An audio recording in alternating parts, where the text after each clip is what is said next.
कटक जिला कांग्रेस सभापति को षड्यंत्र करी निलंबन करिथिबा अभियोग आनी प्रतिवाद करिछि युव कांग्रेस। एने शक्तिनगर कार्यालय एक शोभायात्रा बाहरी स्थानीय छकठारे पहुंची युव कांग्रेस। पीसीसी प्रभारी अजय कुमार और पीसीसी सभापति शरद पट्टनायक कुश पुतलिका दाह करा जायतिला। बिना कारण रे कटक कांग्रेस सभापति मानस चौधरी को 6 वर्ष पर निलंबन करिथिबा हेतु कुश पुतलिका दाह करिथिला युव कांग्रेस।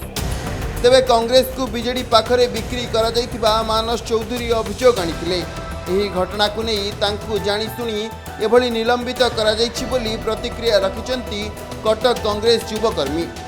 आज जो कुशपुतला दाह कराला या पीसीसी प्रभारी अजय कुमार आउ पीसीसी सभापति शरद पट्टनायक कुशपुतला दाह कराला ये तो मनमानी कांग्रेस दल चलती बिना कारण रे बिना ये स्वार्थ साधन करने अन्य जो बलि पकाउं से आज प्रतिवाद कांग्रेस टू सबू से पाइले परिचय पाइले सबू पाइले किंतु आजिका दिन जिते से रिटर्न किसी कांग्रेस दबाक आसला से कांग्रेस को रिटर्न बिकिदे बीजेडी पाखे बीजेपी पाखे बिकिदे पैसा से समस्त इंडिविजुअल कलेक्शन कर जो तथ्यटा काले बाहर को पलि आसो किए आंगुल उठेब से क्या तो गोटे बलि पकेबे जेहेतु मानसाई समस्त संगठित करके कांग्रेस केमती आगू जीव चेष्टा करुले तो आंकु ही विरोध सफा करदे आम स्वार्थ साधन हम कांग्रेस दल से आहरी आगू आगू बिकी पार से